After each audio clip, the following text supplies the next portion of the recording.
Que Jesus nos permita hoje experimentarmos a sua paz. Iniciamos agradecendo aos companheiros desta casa pelo trabalho que desenvolvem. É fundamental entender que o mundo melhor que nós buscamos está justamente na divulgação do Evangelho. E todos aqueles que se dedicam a disseminá-lo contam com nossa gratidão e o nosso respeito.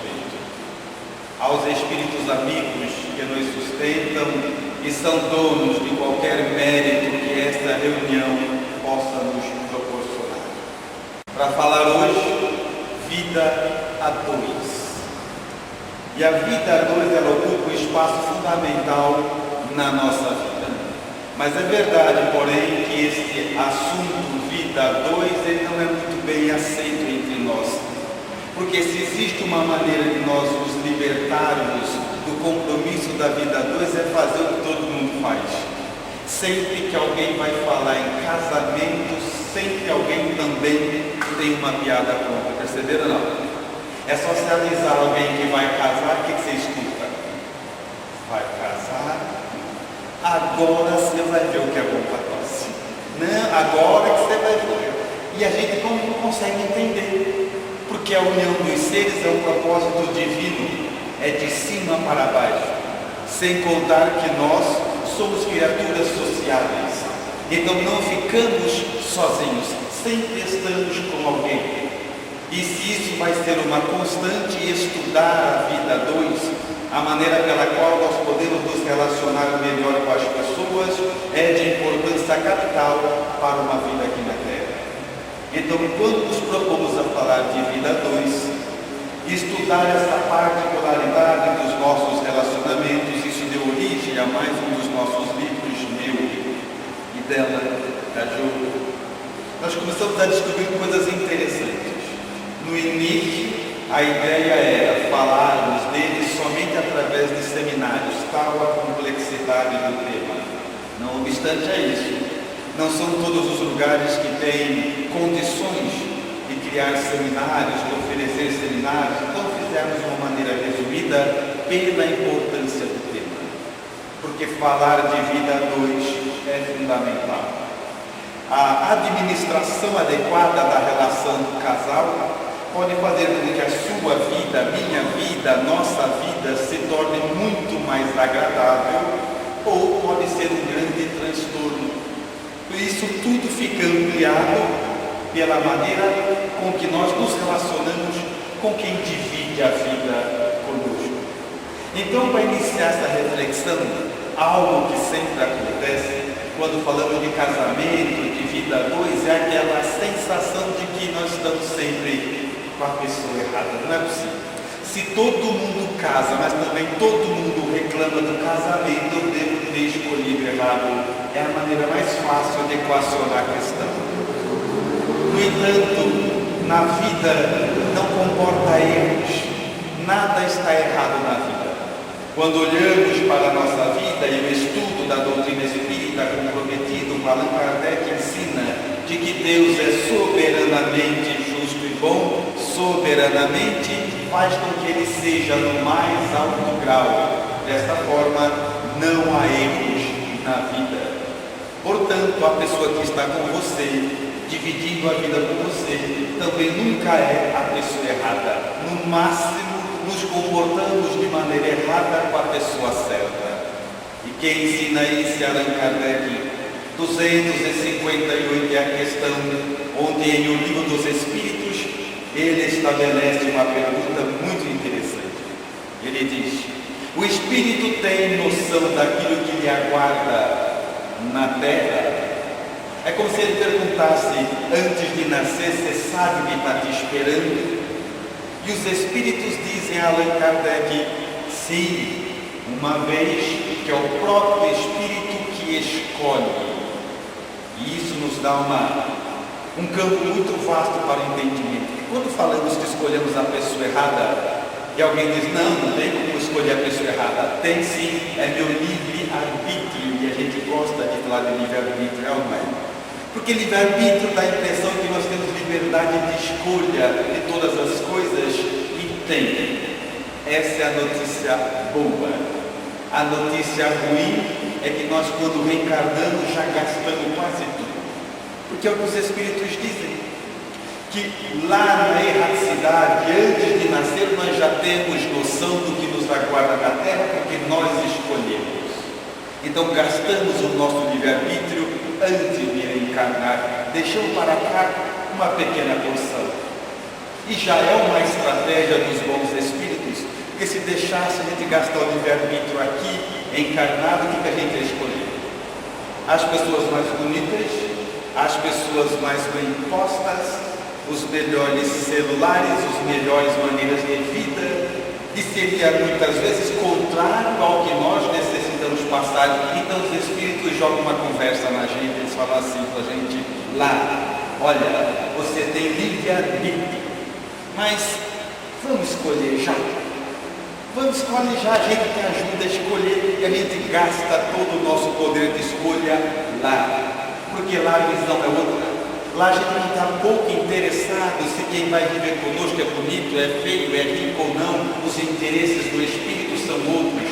Nós pensamos em eliminar os nossos vícios, em vencer as nossas más tendências. Queremos alguém que contribua com a nossa evolução, reencontrar pessoas que temos situações mal vividas, e aí a gente gasta quase todo o livre-arbítrio lá. Quando nasce aqui, é cumpra-se, porque já está gasto. Então falar de vida 2 é falar de gerir, de gerenciar a própria vida. E esse é, atenção ao que eu estou dizendo, as provas humanas são infinitas, as expiações quase que sem fins, mas na vida 2 está um dos nossos maiores desafios, porque não é fácil viver a 2. É como se fosse um laboratório da própria alma, porque existem experiências para a alma humana que somente o casamento, somente a vida 2 pode trazer. Nenhuma outra instituição pode trazer para a sua alma o que a convivência 2 pode trazer. Então, muitas vezes, negligentes com tudo isso, a gente se acostuma a fazer o que todo mundo faz: casar sem dedicação, fazer o mínimo necessário, e rapidamente acostumar a reclamar da vida e do casamento. Tanto que eu me recordo, há muitos anos, eu estava começando na doutrina espírita, devia ter 16, 17 anos, e estava dando aula para um curso lá na minha cidade, e o tema era a imortalidade da alma. E eu falava aquilo que estudava, até que no final do meu estudo, uma senhora já de bastante idade, devia estar lá no vigor dos seus 80 anos de idade, ela levantou a mão para fazer uma pergunta. Eu disse: pois não. E ela disse assim: isso quer dizer, pelo que você está dizendo, que eu que sou viúva há mais de 20 anos, quando eu morrer, eu vou encontrar o meu marido que já morreu antes de mim? E para consolar a senhora, eu disse: senhora, fique tranquila, as possibilidades de um novo encontro são muito grandes. E ela respondeu: prefiro ir para o inferno. Porque a gente não entende isso. A gente acha que só estar junto basta. E uns mais equivocados dizem: eu aguento fulano de tal hoje para não ter que aguentar na próxima, e a má notícia vem agora, vai vir com ele na próxima. Porque a proposta nunca foi aguentar, suportar, mas aprender com ele a amar. A proposta é absolutamente outra. Então, quando falamos do casamento, nós nos referimos a ele sem entender que é uma proposta terapêutica de caráter absolutamente espiritual. Mas não entendemos uma questão muito simples. A maioria de nós vai para o casamento sem ter noção do que ele implica, do que isso significa. Vou dar um exemplo. Quem é casado aqui? Levanta a mão, só para me conhecer o público. Fala aí, ó. Os mais felizes. Pode ver. Entre os casados agora, vou fazer uma outra pergunta. Quem dos amigos, ou quais dos amigos, antes de casar, foi ler a proposta de Deus para o casamento? Foi o que eu pensei. Por isso temos que orar muito. Mas tem um plano? Tem. É só pensar o que estava nos pensamentos de Deus quando ele entendeu que seria melhor vivermos em paz. O que estava nos planos do Criador quando ele decidiu que seria melhor estarmos divididos em casais. O que estava passando pela mentalidade do Criador, as intenções dele. Então tem um plano. E encontramos marcado, gravado num texto de Paulo, uma das suas cartas ao povo de Éfeso. 5º é o capítulo, 31º é o versículo onde ele fala sobre as intenções de Deus, e é o seguinte: deixará o homem seu pai, sua mãe, se unirá à sua mulher, e a partir desse ponto não existem mais dois, só um. Fácil, não é? Duas pessoas totalmente diferentes, gostos diferentes, vontades diferentes, estados de evolução diferentes, tem que juntar, e a partir desse momento só existe um. É esse o plano. É esse o plano. E aí nós não entendemos que era uma proposta espiritual. Que você já pensou o trabalho que dá vocês dois viverem como fossem um? O tamanho da transformação íntima que isso pede, o quanto você tem que desenvolver de paciência, quanto de comida ruim você tem que comer e falar que estava boa, porque afinal de contas não dá para ficar bom para um e ruim para o outro. Agora não existem mais dois, só um. E essa é a proposta.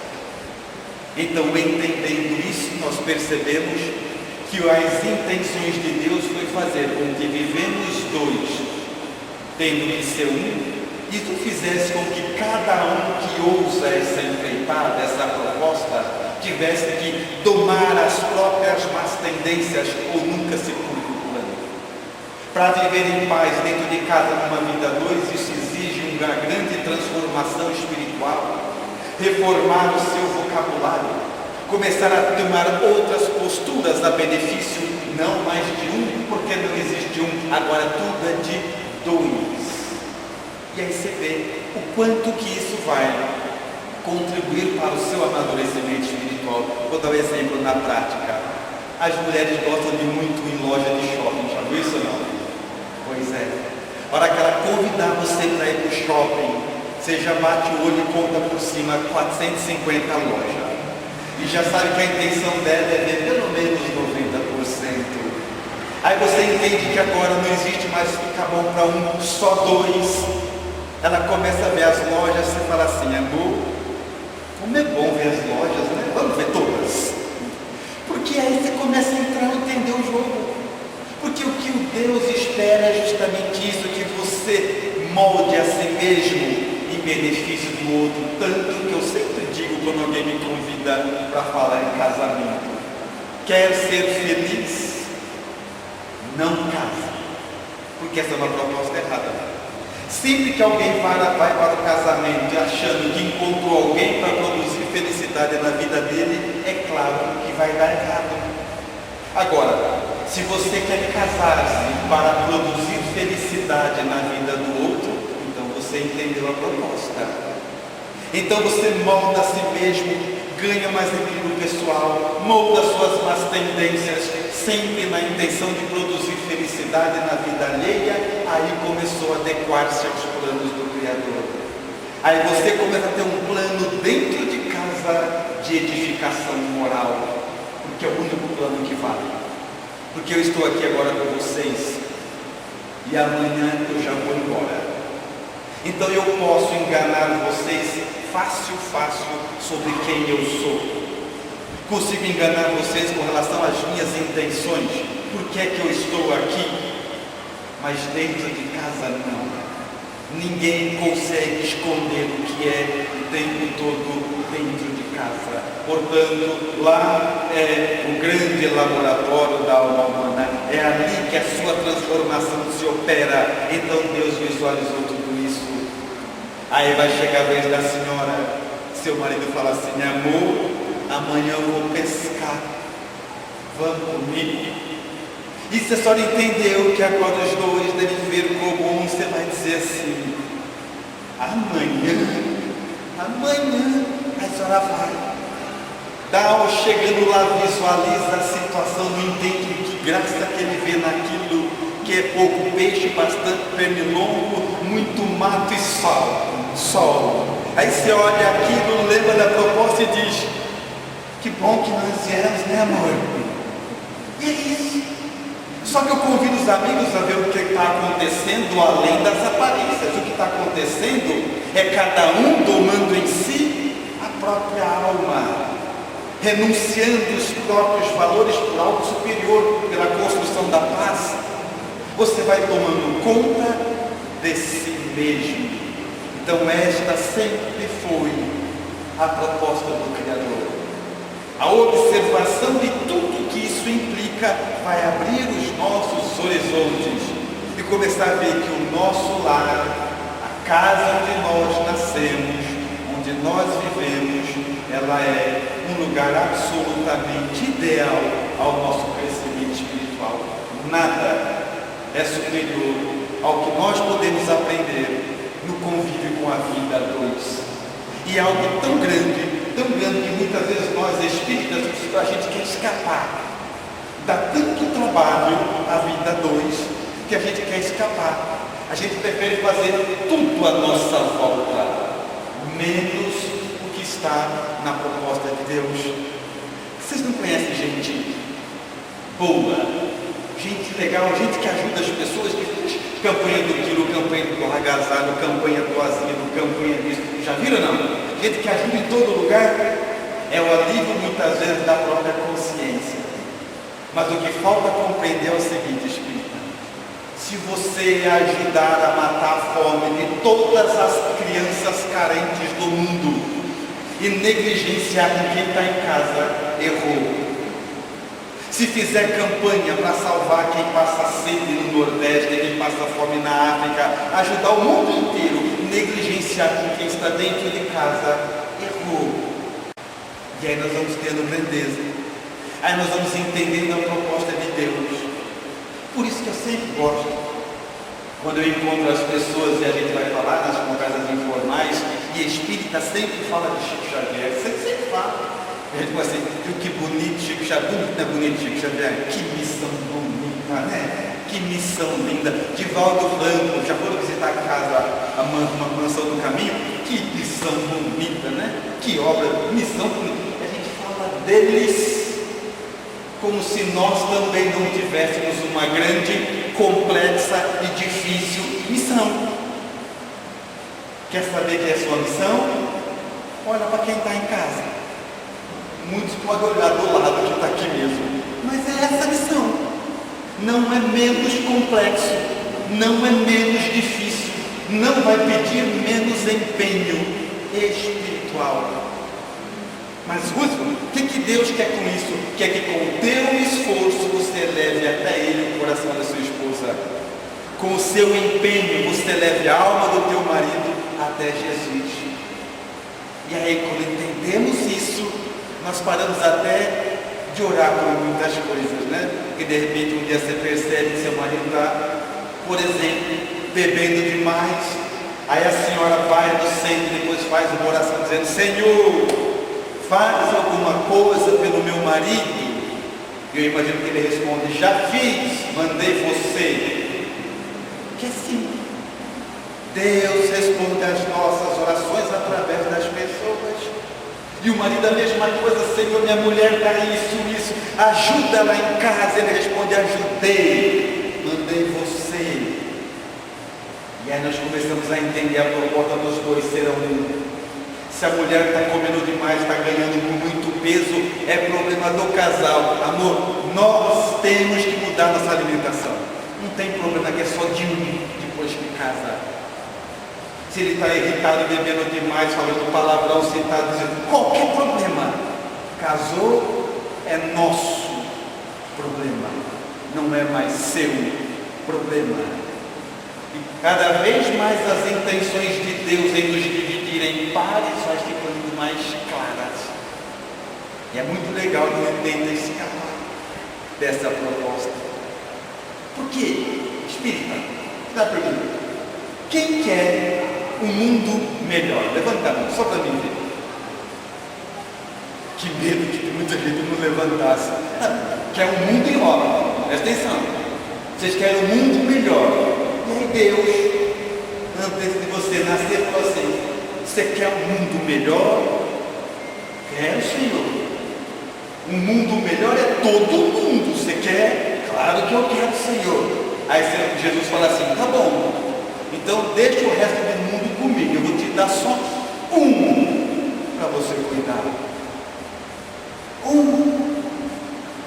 E quando chegamos aqui, a gente quer fazer qualquer outra coisa, menos reformar o nosso lar, mesmo dividir a vida com quem está conosco. Nós queremos qualquer outra coisa menos isso. Então a proposta da vida 2 é absolutamente transformadora. De que entendermos isso, você olha para o teu companheiro, para a tua companheira e vai ver ali uma missão de caráter absolutamente espiritual. Ali é tudo que você pede a sua dedicação. É ali que pede o teu empenho. E aí você vai dizer assim: muito bem, já entendi. Só que por que é tão difícil? Por que é tão complexo se é algo tão importante? Aí eu diria que um dos nossos erros, uma das nossas dificuldades é errar nas prioridades. E se eu perguntar assim para os amigos aqui, pensa na sua casa, marido, esposa e filhos, e eu perguntasse: quem dentro da tua casa é prioridade? Eu não vou nem deixar vocês responderem, porque eu já sei a resposta. Todo mundo diria automaticamente que o filho é prioridade. Não é meu filho, é prioridade. E essa resposta não tem o menor sentido, sabe por quê? Porque é uma resposta instintiva. É instinto. Cada um de nós cuidar da prole. Se pudesse perguntar para a onça, seria oncinha, para o jacaré seria não sei como é que é, jacarezinho. Cada um cuidar dos seus é a resposta instintiva. Mas vem Allan Kardec nos trazendo a proposta da fé raciocinada, a era da razão, porque essa resposta está errada. A prioridade dentro de casa para o marido é a esposa, e a prioridade para a esposa é o marido. Alguém diria: mas os filhos? Filhos é dependente, é só para aprender, observar, para um dia fazer igual. Não é para ser a prioridade. Que aliás não é assunto para hoje, mas colocar os filhos como prioridade tem sido os nossos maiores defeitos no processo educacional. Espírito, por que a gente volta para a Terra? O que nos traz de volta aqui? Orgulho, vaidade, prepotência, egoísmo, é ou não é? Aí seu filho vem, nasce, você esquece o companheiro, esquece a companheira e idolatra o filho, né? Pega no braço e fala assim: nossa, você viu? Minha princesinha, se for menina, o meu príncipe, e fica tudo orgulhoso com a princesinha, com o príncipe, ou não é? E passa naquele momento a sua prioridade. Eu não quero te desanimar não, mas faz parte da minha função. Deixa eu falar para você, espírita, princesa não está nascendo mais em mundo de provas e expiações. Não, parou de vir faz tempo. Príncipe também parou faz tempo. Pôs o pezinho aqui, alguma coisa tem. Pode brincar com seu neto, seu filho? Pode, mas não faz que nem espírita. Pega a criancinha que acabou de nascer, pega no colo, ai que coisa mais linda, eu amo tanto, né?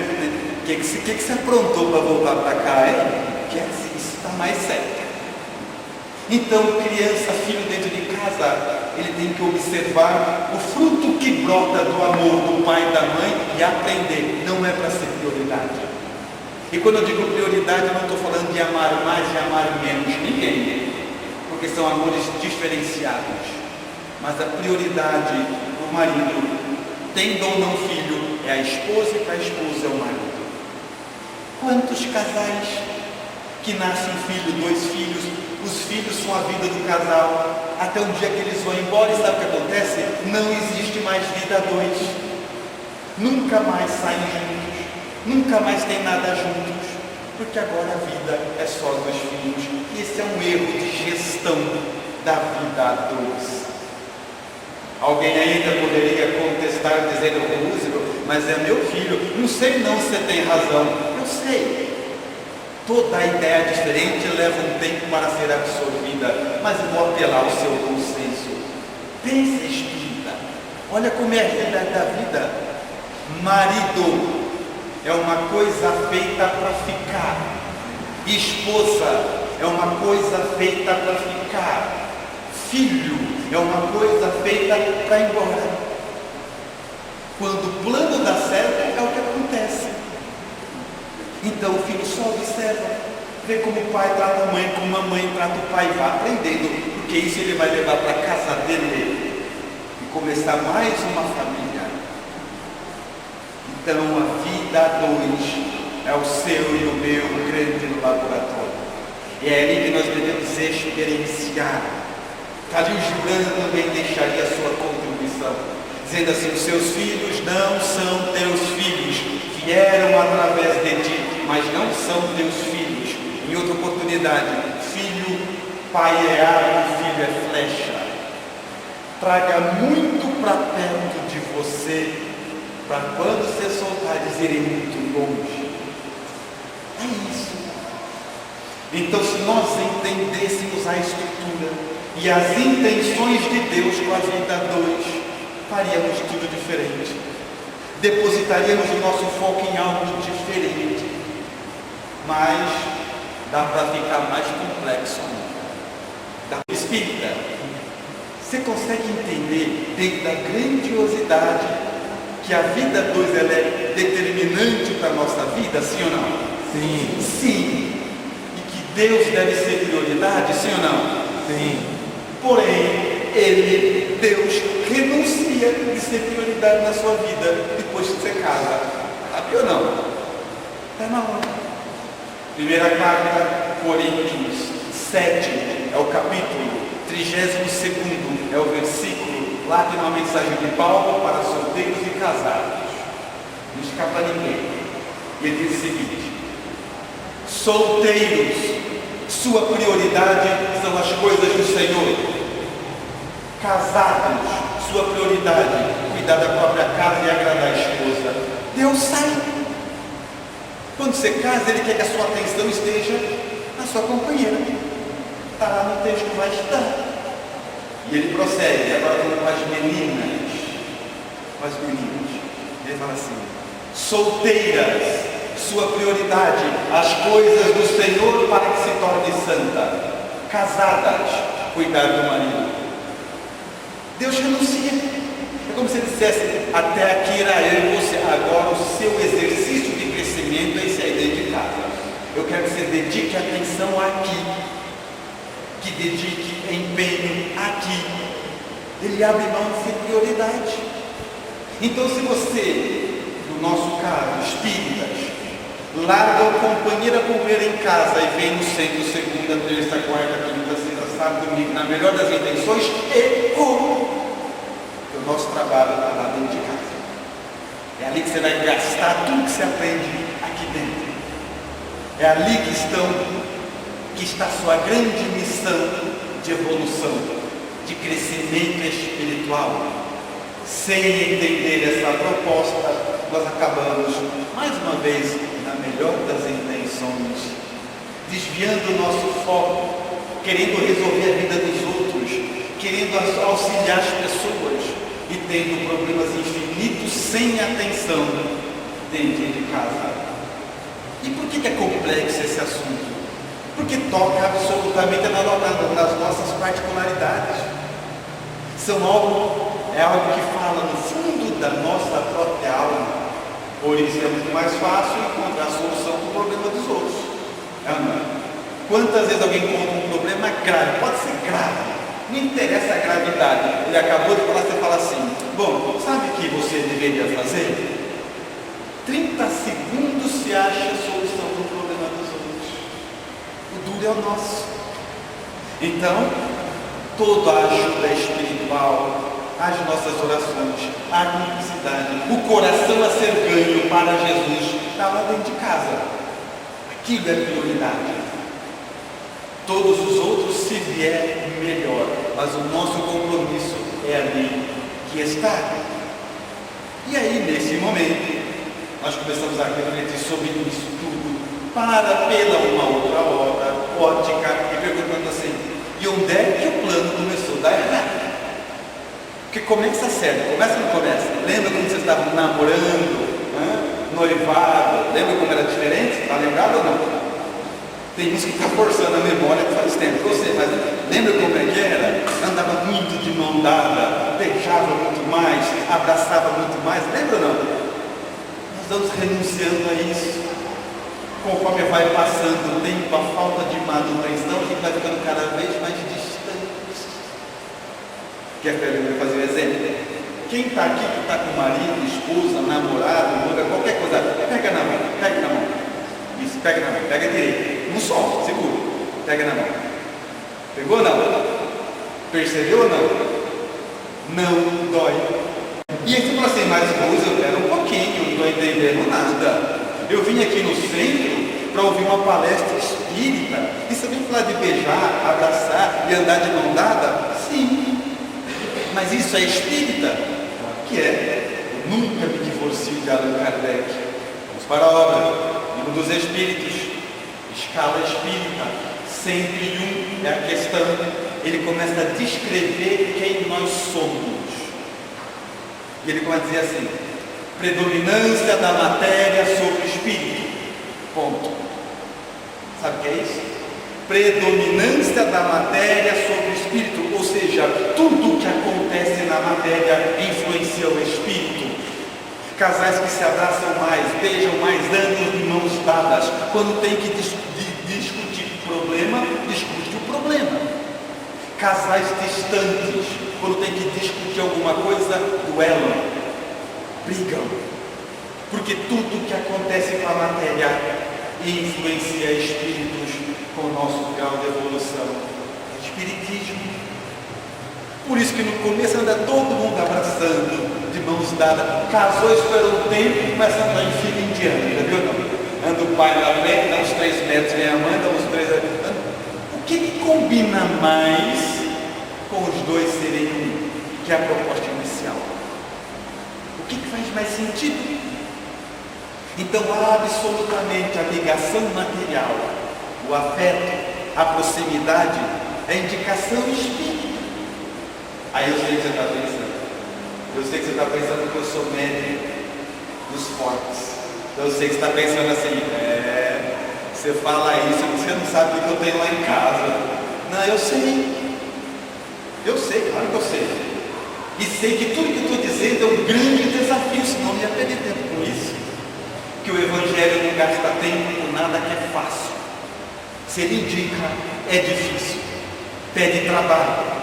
E sabe como eu sei? Só continuar lendo a questão 101 que ele vai descrever quem nós somos.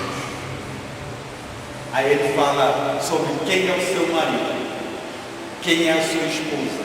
Está escrito lá: predominância do mal, egoísmo, vaidade, prepotência e todas as paixões que lhes são consequentes. É dentro disso, sabe que a senhora achou seu marido? É dentro disso que está a sua esposa. Então é fácil tudo que eu estou dizendo? Não é. Mas é o nosso trabalho. E é por isso que temos que nos ajudar. São muitas imperfeições. Somos espíritos muito comprometidos e temos que nos ajudar. Por isso há de ser prioridade um para o outro. Então eu sempre falo assim: espírita, vai casar, abre o olho. Já casou, fecha um pouco. Porque as lutas são muito difíceis. As nossas viciações morais são complexas. Ou nós nos ajudamos, ou fica insustentável o lar, insustentável a nossa casa. Por isso a reencarnação. Nós vamos e voltamos incontáveis vezes para as mesmas lições. Tal complexidade. Aí começamos a entender que é impossível casamento e vida dois sem a presença do perdão. Do perdão. Eu não digo o perdão de uma grande traição, de um grande acontecimento. Isso aí é você que vai avaliar individual, você que sabe o que você suporta. Não é disso que eu estou falando hoje, porque não daria tempo. Estou falou assim, daquele perdão cotidiano, onde um chega de cara feia, outro chega emburrado, outro fala um pouco mais áspero, mas também não é para acostumar com isso. É para ter um constante processo de correção, um do outro. Porque se a gente não entende isso, a gente vai acostumando, aí caímos em cenas ridículas. Às vezes a gente conhece amigos onde a esposa grita com o marido grita com a esposa, e eu gosto de você, por que você deixa ele falar assim com você? Não, é o jeito dele. Acostumou a ser maltratado, Então, dentro dessa proposta, é você olhar para sua companheira, para seu marido, para sua esposa, seja o que for, e falar assim, vamos fazer o seguinte, vamos um ajudar o outro a ser melhor. Que é desse ponto em diante que começamos a entender a proposta divina. É o seguinte, toda vez que eu me exceder, você me corrija. Se eu falar com aspereza, você me corrija, porque eu vou fazer o mesmo com você. Essa é a proposta dos Espíritos. É aí nisso que consiste, os dois serão um. Não dá para um ganhar e um perder. Ou dois ganham, ou dois perdem. E aí, quanto mais observamos isso, vamos entendendo que tudo que aprendemos na casa espírita deve ser levado para dentro da nossa casa, para o interior da nossa casa, para ser exercitado na nossa casa. Porque é isso que pede os bons espíritos. Aí você fala assim, muito bem, mas acontece, lá em casa minha esposa nem gosta de vir no centro. Não é disso que eu estou falando. De postura moral, de retidão, porque é assim que nós trazemos as pessoas para o centro. Não é convidando para vir, é fazendo o exemplo da própria conduta. Vou dar um exemplo. Espírito, quem vê você no dia a dia sabe que você vai no centro. Quem vê você tratando as pessoas, quem vê você na fila do banco, da padaria, quem vê você interagindo com as pessoas, tem vontade de vir no centro? Essa é a questão. É alguém olhar o meu comportamento e falar assim, onde é que você vai? Eu vou lá no centro São Jorge, eu quero ir também. É isso. É as pessoas perceberem que nós somos espíritas sem ter que contar. É essa a questão. Então a mesma coisa eu digo, busca a sua correção moral, a sua transformação, de maneira que quem vive com você deseje te acompanhar, queira estar com você, queira fazer o que nós fazemos. Essa proposta, é isso que nós nos baseamos. Aí você deve estar pensando assim, muito bem, isso aqui é o seguinte, eu devia ter ouvido essa proposta, essa palestra, essa orientação há 25 anos atrás, agora acho que já é tarde demais. Espírito, quando eu erro no trajeto que eu estou andando de carro, quando eu erro, o meu GPS não me condena, não briga comigo, nada, ele só faz uma coisa, ele diz assim, recalculando a rota. Eu já entendi que eu errei e já entendi que ele vai me ajudar. Mesma coisa. Chegando em casa, olha para sua esposa e fala assim, recalculando a rota. A partir de hoje, ninguém fala mais em casa isso. Esse comportamento, vamos parar com isso. A partir de hoje, vamos pegar esse comportamento e esse, vamos fazer todo dia isso, levar o evangelho para casa. É só recuperar a rota, não é voltar no tempo. Mas Ruto, você acha que isso é fácil? Claro que não. Mexe com a nossa intimidade, mexe com as nossas questões mais profundas. Por isso que Jesus sabia que nós precisaríamos aqui na terra e colocou ao meu e ao seu lado a pessoa ideal. A pessoa ideal, a pessoa melhor? Não é melhor não. É a ideal para o que tinha que aprender. Ideal para o que teríamos que experimentar, ideal para vencer aquilo que tínhamos que vencer. É aqui que está a proposta. Muito bem, Ruth, mas na prática, como é que eu faço isso? Porque tem orientação prática. E é muito simples, aliás. Espírito, é muito fácil. Faça uma proposta pessoal em tratar o seu marido como se ele fosse visita. Marido, abraça uma proposta pessoal, trata a sua esposa como se ela fosse visita, porque nós somos muito melhores para as visitas, ela não é? Já viu isso ou não? A gente trata a visita tão bem e os de casa tão mal. Está aqui, está explicado já o que tem que fazer. Porque quando vai uma visita na sua casa, você vai servir lá, sei lá, macarrão, lasanha, molho vermelho, e você pôs na sua toalha, na sua mesa, uma toalha branquinha, acabou de tirar da embalagem, branquinha de renda, você achou lindo, aí a visita vai pegar o macarrão e derruba aquele monte de molho vermelho na sua toalha branca. O que você faz, filho? Não tem problema, nem gostava dessa toalha. Tem problema, fique tranquilo, não tem problema nenhum, é ou não é? E quando eu de casa? Já, acabei de comprar, já, não dá para comprar nada nessa casa, por causa disso aí, ó. Assim, está explicado. Agora, eu espero que vocês estejam me entendendo e estamos tendo um diálogo entre espíritos. É além da toalha suja, é em domar as próprias tendências, é em domar os próprios impulsos. Por isso que eu falo que Deus não é tudo. Quem já teve um chefe ruim? Levanta a mão. Então, é muito importante ter um chefe ruim, sabia ou não? É muito importante ter um chefe ruim. Porque, você viu quando você tem um chefe ruim e teu chefe chama você e grita com você, já viu ou não?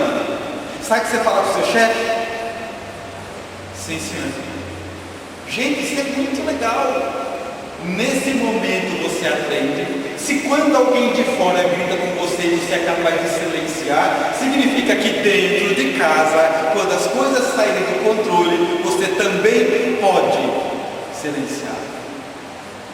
Ele está irritado hoje, eu não vou retrucar. Ela está irritada. Você também pode. Se o seu chefe dá certo, na sua casa vai dar também. É só isso. Começa a tratar quem divide a vida com você como se fosse visita. Vou dar um exemplo. Mais um. É só para análise. Espírito.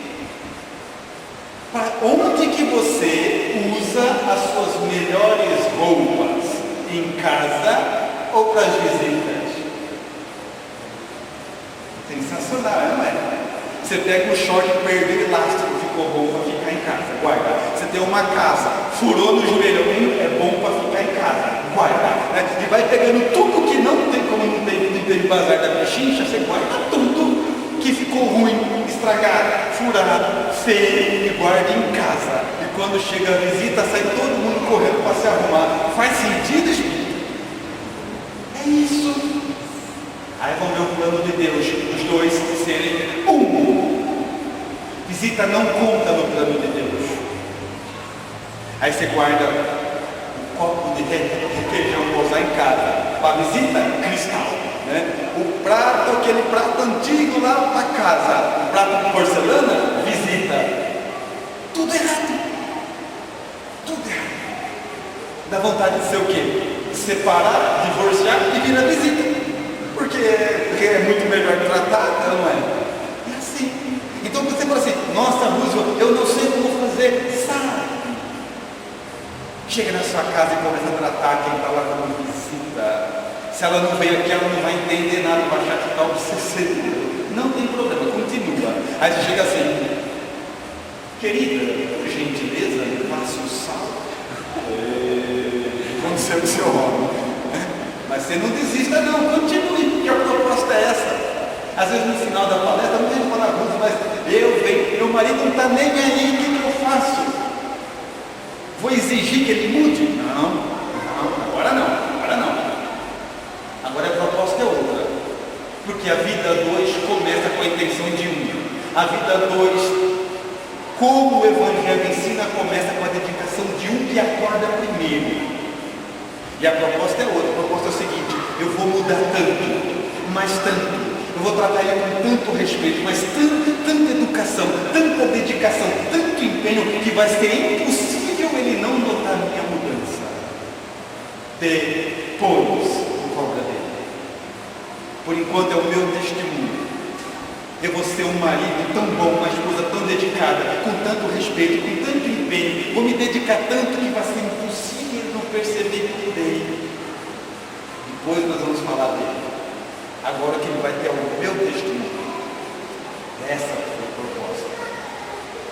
Então, dentro disso, é claro que, como eu iniciei falando, o tema, quando fazemos em seminário, é muito mais longo, tratam de outras questões, o próprio divórcio, mas seria hoje uma escassez de tempo em tocar nesses assuntos, por isso construímos a obra, para que cada um possa estudar a si mesmo, estudando a vida hoje, porque não faz sentido espírita, ser espírita, ter o conhecimento do Evangelho e não tornar o próprio lar um lugar melhor. A gente vê as pessoas são chatas, não conversam. Chega alguém de fora, muda o ânimo da casa, já viu não? Todo mundo conversa, dá risada, o estranho sai, fica só os dois, a casa morre. Isso é falta de manutenção, falta de dedicação, falta de você olhar para o seu marido, para a sua esposa, com tudo que já passaram e pensar assim, este aqui é um espírito que já nasceu e morreu incontáveis vezes ao meu lado, um ajudando o outro, estamos aqui até hoje. É aqui que eu vou gastar minha dedicação. É aqui que eu vou gastar meu empenho. É esta alma que eu tenho que levar até Jesus. É dentro dessa proposta. Porque não faz sentido ser espírita e não levar alegria para aquele que divide a vida conosco. Lembrando que se Jesus recomenda amar os inimigos, imaginemos com que dedicação ele pediria em amar os que estão dentro da própria casa. Então não faz sentido ser espírita e não levar alegria para a própria casa. E por falar da alegria, nós lembramos que a alegria é o cântico das horas, com que Deus te afaga a passagem pela terra. Por toda parte desabrocham flores por sorrisos da natureza, e o vento penteia a cabeleira do campo por música delinar. A água da fonte é carinho efeito no coração da terra, e o próprio grão de areia, inundado pelo sol, é mensagem de alegria a falar-te do chão. Não permitas, assim, que a tua dificuldade se faça tristeza entorpecente nos outros, mesmo que tudo pareça conspirar contra a felicidade que esperas. Leva, pois, o teu olhar à face risonha da vida que existe em toda parte, e alimenta a alegria por onde passas. Abençoa, auxilia sempre, mesmo por entre lágrimas. A rosa oferece perfume sob a garra do espinho, e a alvorada aguarda, generosa, que a noite cesse, que a noite termine, para renovar-se em festa de amor e luz. Pela atenção com que me ouviram, muito obrigado, Senhor.